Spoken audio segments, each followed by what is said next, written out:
Hello and welcome to Trauma to CEO, a podcast where we explore the internal architecture of success. And not just how we can achieve the success, but how we lead, grow, and sustain that. So today, for our very first interview, I am so excited to be speaking with someone whose work actually beautifully bridges clarity, strategy, and leadership without the burnout. My kind of people.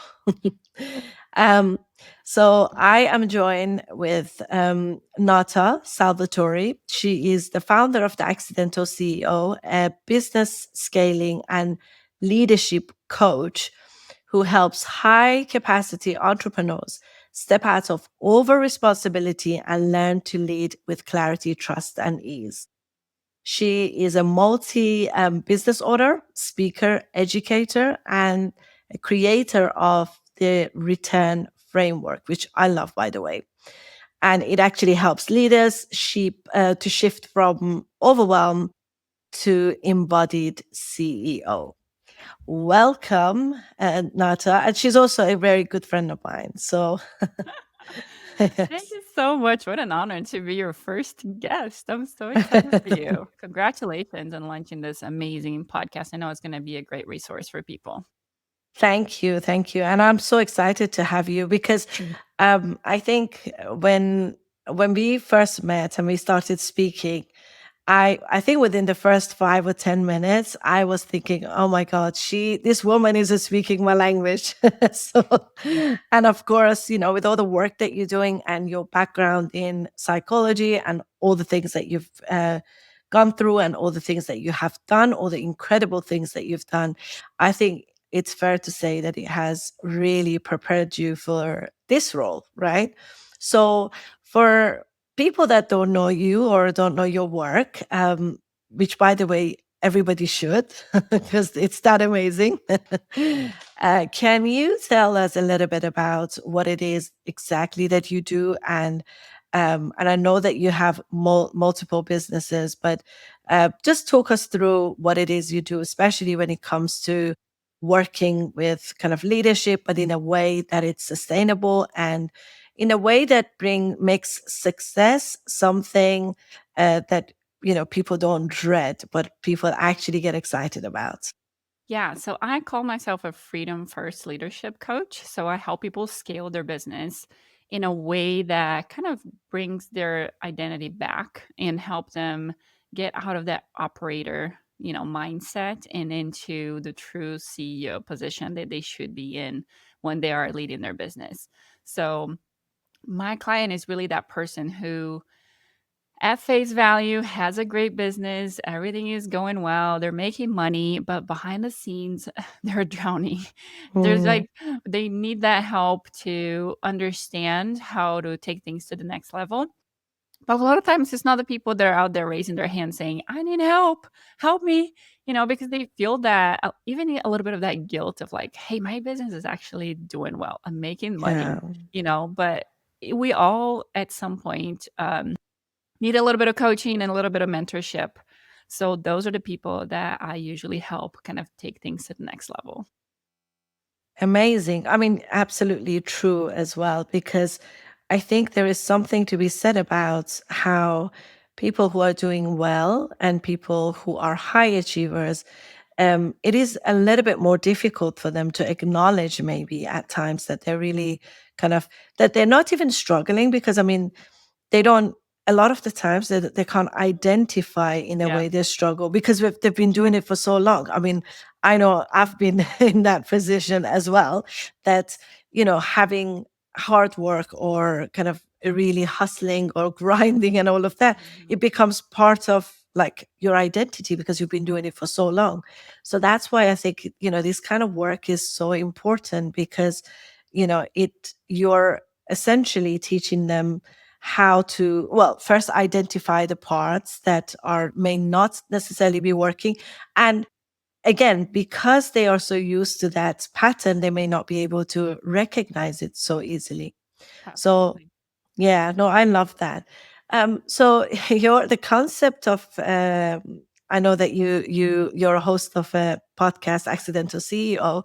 Mhm. So I wanted to ask you, when did you realize that actually your leadership and you becoming a CEO was not actually accidental, and that and then you thought about, okay, well, there should be a framework that you should be teaching others, which is very important. So I want to know a little bit about kind of your own process to become not an accidental CEO, but the intentional one. Yeah, I love that. I mean, the name, it's great for conversation started, and it is a name that a lot of people identify with because there's a lot of us out there who did not plan to be CEOs. Like, I had a whole career in healthcare before this, and my plan was to retire over there. I had no intentions of running my own business. So I think it's something that a lot of us go through. And I have this on my website is, you're CEO by chance, but successful by choice, right? Just because you find yourself in this position that you didn't plan doesn't mean we don't put the effort into learning how to do it well and be successful. So, not to be used as an excuse to be like, oh, I don't really know how to do this. I'm just going to kind Yeah. of fake it until I make it. But more of a, we are in this position and we had the privilege to own our own business, which is a privilege. It comes with its own hardships and time to hustle. But what can we do to make it successful now that we are in this environment? So to me was just understanding that this was a new path in life for me that I needed to then now go to figure out the skills to do this, just like I did for my previous, profession.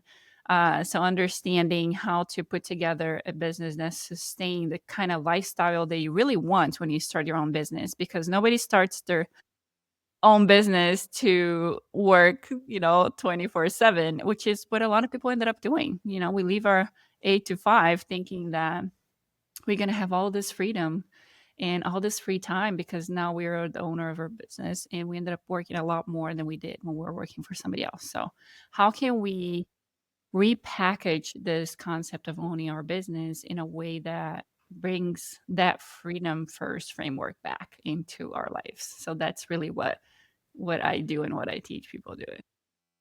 Amazing. It actually reminds me that I saw somewhere that, in a group, that you were introducing yourself and you mentioned that you have multiple businesses, and somebody came along and asked, "Oh, so how do you manage that?" Because and it's so interesting because that's the core of your sort of work, and I know how dedicated you are to that messaging, and how that is your value, right? Then not kind of burning out, not having the freedom, as you said first. So I thought it was so interesting because you are actually a person that demonstrates that the best, right? Because with having so many different businesses, I know you've got two beautiful children, and I know what a dedicated and an amazing mom that you are, and everything else. And also, what an amazing friend that you are as Thank well. you. So I just want to know, how, I mean, you are somebody that a lot of people might look to and identify as somebody who is successful, who has multiple businesses, amazing mom, amazing friend, everything. And I guess what I want to know is, how did you come to this? How did you get to this foundation of, okay, I'm just going to be fabulous and I'm going to not burn out being fabulous? I just have it all figured out. I know. No, really, thanks for all of this. Very kind. I I want people to know that everything I talk about is because I walk the walk. Like, I talk the talk because I walk the walk. So I've been the one working until 1, 2 in the morning, 12-hour days, and being exhausted and being missing things, missing family events, missing time with my husband and friends. And so I've been there where I think there's a time and place for the hustle in everybody's business. I think when we're starting, it's normal and it's needed. And I think to be a good CEO, you need to understand all the moving parts of your business, which means you have to maybe do a little bit of everything, and kind of understand to then know what to pass on to other people. So I think there is a phase for that. I don't think it's something that needs to be shamed. I Mhm. remember being shamed by people all the time that I work too much and, oh my gosh, and you do too much and how can you do that and how can you handle? How can you never burn out? And because of just my personality and everything has happened in the way I am, I tend not to quote unquote burn out. There's a joke around with my friends is like, that you have to have a clone or something. Like, how can you never get tired? And I always tell people I crash once a year. It's hilarious. Like once a year, my body goes like, I don't care what time it is. We're gonna go to sleep right now. And it could be like 4:30 in the afternoon, and I just like get so exhausted that I have to just go lay down and I will sleep for like 12 hours, 14 hours, and then I go on for another day, for another I mean for another year without having to rest again. So this is our joke that like once a year I crash. Yeah. Otherwise I'm fine. It was a lot of hustling and going through that and understanding that that's not sustainable. That's not how I wanted to live my life, which I Mhm. think a lot of us go through that process. But then developing a framework of sustainability around what I do and having the systems to support. So understanding how to hire, what to delegate, what to keep, what is inside of my zone of genius that only I can do, and going through that identity shift of I'm not the only one that can do this. There's other people that can do it just as well as I can, if not better than I can, which is a whole thing to deal with. Understanding what to delegate, how to delegate properly to get good outcomes. So those are all things that I went through myself and then help several clients go through, which is where the framework kind of came about. And it's definitely doable. I think it's something that I know we all want. We all, aim for that, but we just don't know how to get there. And a lot of times there's a combination of identity work, understanding who you are and what you need to be focusing on, and then strategies, like combining good strategies that will support that freedom that you want. So, I think, just hearing you speak, it just kind of reminded me as to how I kind of felt we clicked straight away. And I think it's because that's exactly, you are a very hardworking person, but what I've noticed about the kind of work that you do is that your work is coming from a place of passion and expansion. It's not coming from a place of fear or desperation, or and that's the reason I think when we talk about burnouts, people think it's just about working a lot, right? But it really isn't. You can work a lot and you can manage your time schedule and everything, but if your work is coming from a place of thriving, if it's coming from that place of you're just waking up excited about the kind of work that you want to do, and I think we were just talking about it the other day, when I had a lot going on, you had a lot going on, and I messaged you and I said, oh my God, with what we've gone through in our lives in the past, this is like a child's play, and it is accurate. And this is what actually this whole podcast is about. It's about, from trauma to CEO, from um, going through life and acquiring tools and skills which will help us to achieve our goals, but then understanding where they come from, so that we are, because I imagine somebody like you probably wouldn't even recognize that, the tiredness, because you're so used to kind of like doing and doing. And that's exactly what I did for the longest time. I still do a lot of work, as I know you do too, but I think it's coming from a different place. It's coming from a place of expansion, and then the work actually represents that. So, like, kind of looking at your own work, it's constantly expanding. It's constantly becoming bigger and bigger, and I know that it's because of essentially the identity shift that you had yeah. to go through. Yeah. I mean, it's amazing how once you understand all of that and really work on yourself too, that you can actually make all these strategies work. Because you can get strategies free anywhere out there, right? But if you don't take the time to work through the identity work that you have to do, it doesn't matter. You're not going to be able to apply and make these things work. So, No, definitely not. And we've seen that so many times. And that's the reason why this kind of work is so valuable, because the whole thing about success is that the definition of it, I think that a lot of the times the definition of it is so masculine. And that's very well. But I think at times we had to navigate our own journey to come to that, success that is actually aligned with who we are, how we want to sort of lead our lives.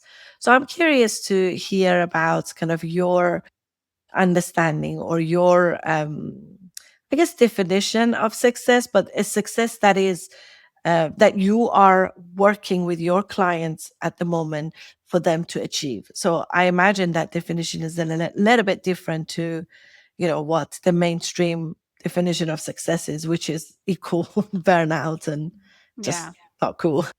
I think being successful is being in a state of mind where you are excited about what you do and you being able to take care of the needs that you have. So that being you're being able to financially take care of yourself and your family, you're being able to do the things that you want to do and enjoy life, and you're excited about the work that you're doing.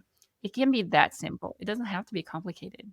It can just be simply be just happy and content with what you're doing right now. I think that's successful. I don't think it's like you don't have to be always reaching for more, always doing more. Like I've learned that I have to be careful with that myself, like not to be constantly wanting to do more and wanting to elevate and wanting to go to the next level. Like sometimes it's okay to just be and enjoy where you are. So that's my definition of success for me and my client.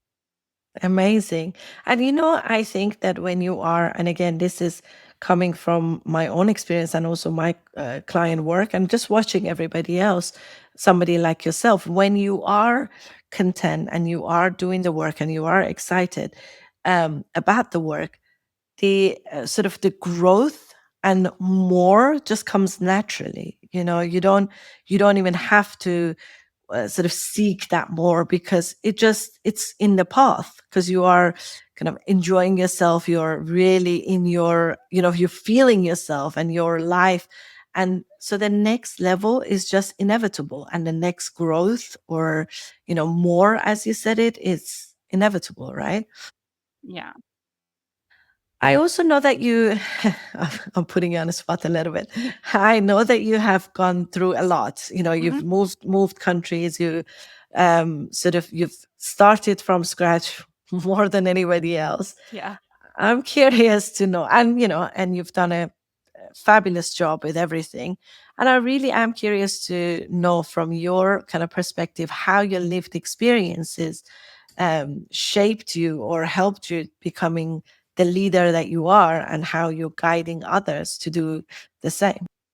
Yeah, thanks for asking that. So, I actually just went through an exercise, and so I love this question right now because I'm one of my projects for the next couple years is to write a book. So I'm working on writing a book right now, and the book connects life's personal stories with how I become who I become and how do I coach people, and they're all related to business at the end of the day. And one of the chapters is about how I moved 22 times in my life. So I've lived in 23 Wow. different places and I went to 10 different schools between Wow. kindergarten and graduate school. And even when there wasn't a move growing up, I would come back home from school and our living room furniture would be like rearranged or our bedroom would be rearranged. So that whole process taught me so many lessons, but one of them was to work with change, right? To deal with change, which is so hard for a lot of people for, good reasons. But to me, change is just part of life. Like it's gonna happen. It's coming. It's is inevitable. It's just the next move, right?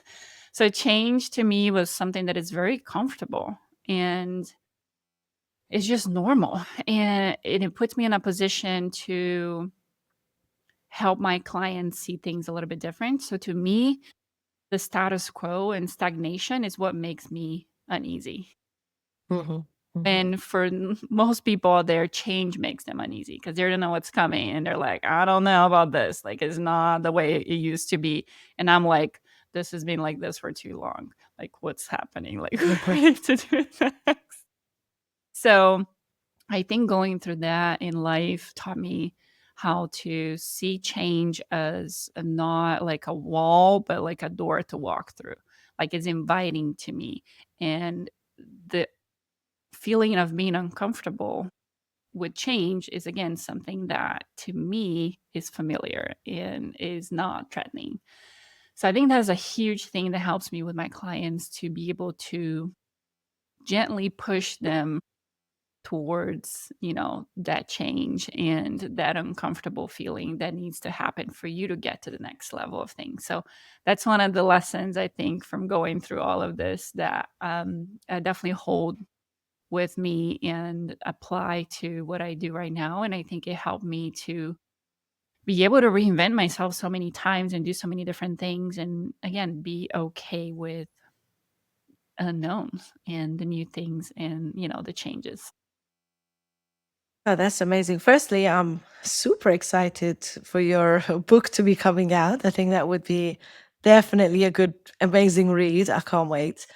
And secondly, this is a very good example of how certain unpredictabilities in our lives, especially when we were small, um, would have kind of prepared us to become more sort of comfortable with change. But this is exactly what I always talk about, that, the things that we have gone through, the traumas that we have gone through, they they give us a gift, right? But only if you're able to understand, recognize, and work with it, right? And I know that you have, and I know that you have done a lot of work with yourself to be able to do this. Because if you're not careful, right, the gifts that we've gotten can actually burn us down, because they can become the thing that, we constantly search for. So in your example, if you didn't know, if you were not aware of all these like abilities that you've got, what you would have done is like moved from one thing to another, Mhm. constantly changing your business, changing your model, changing, and actually it would have worked against you. Whereas Mhm. now, from what we are talking about, it does sound like you managed to understand that process, understand the mechanism, and then make it work for you and your business. And that's exact. I mean, we can't, as you mentioned, we can't go back to kind of change things, or we might not even, we might have made our peace with everything that has gone on. I mean, it sounds like for that. So at times it was also exciting, maybe. I don't know, with all Yeah. the changes. But it's just, we can't do that. But what we can do is truly understand the process and then make it work for us. Because Mhm. I think that's the key for sustainable success for high achievers. And I think you are a very good example of that. And again, because, and also it's so interesting that you're writing your book and you're going through all of this again, right? You have to reflect and process and reflect some more. Mhm. I mean, it's a wonderful process. I think it's fun, and again, it helps you to then recognize potential traps of all this trauma that happened, that if you don't pay attention to, it can become, instead of becoming your superpower, it can become, your demise. So I'm so excited for you and this podcast to help people kind of see that a lot more. Thank you. No, me too, for sure. I also wanted to see if you can like talk us through your framework a little bit. I know you have the return framework, and if you can just like let us know how that works. I'm so curious about hearing all about it. Yeah. So is the return framework, and it really is a process to help you kind of unload that chaos and honor what's possible and reclaim your leadership. So The first R is for recognize. So, really spotting the patterns that fuel that depletion of energy that you have and are like making you tired and burn out. The E is for engineering. So, building the systems that are going to protect your energy and set the standards for how you're going to build this new transition. The T is for trust. So, really shifting responsibility with trust and intentions, learning properly how to delegate. So, a lot of people try to delegate and they're like, oh, this doesn't work for me.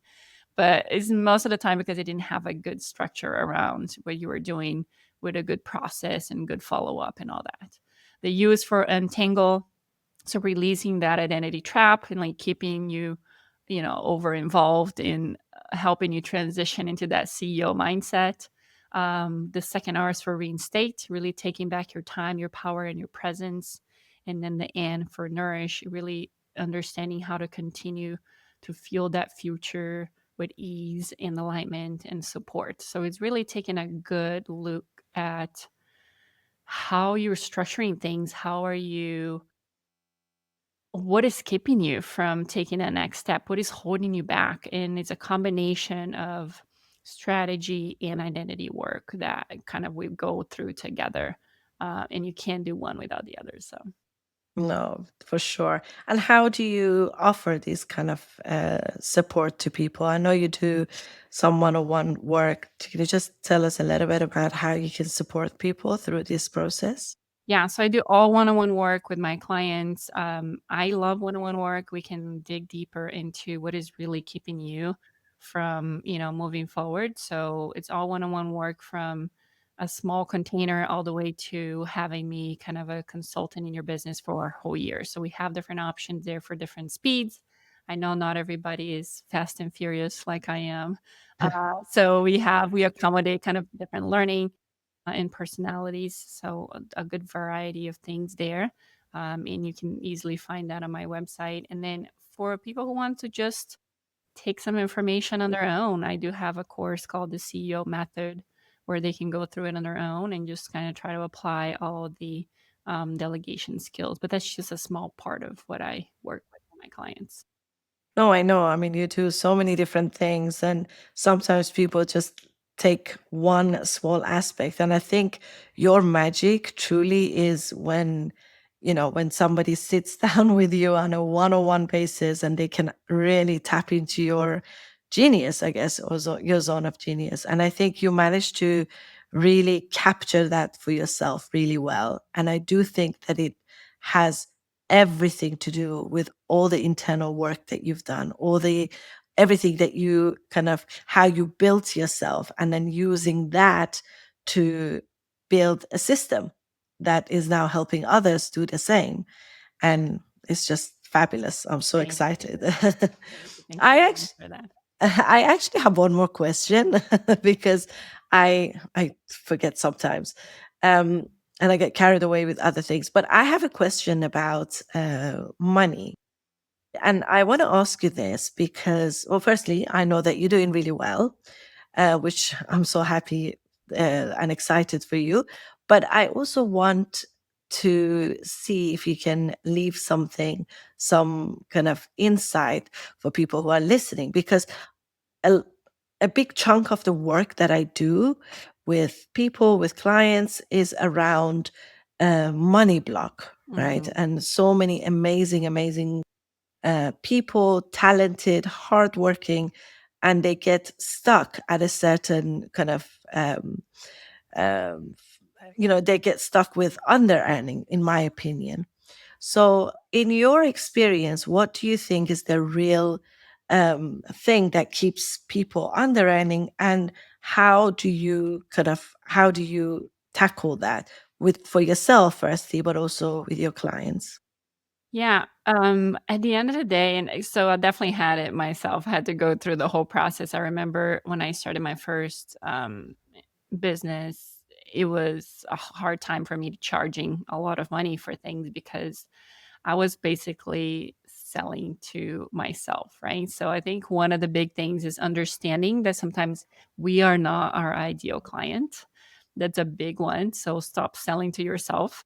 Because you a lot of times we're spending our clients' money for them, we're trying to help them like save some money or not pay too much, and that money's going to go somewhere. So why not to you? Right? So a lot of times when there's too much of our self-worth connected to what we charge, I think that's a huge deal. Understanding how to separate your self-worth from your services and your offers is a huge thing. That's one of the barriers that I see very often with my clients.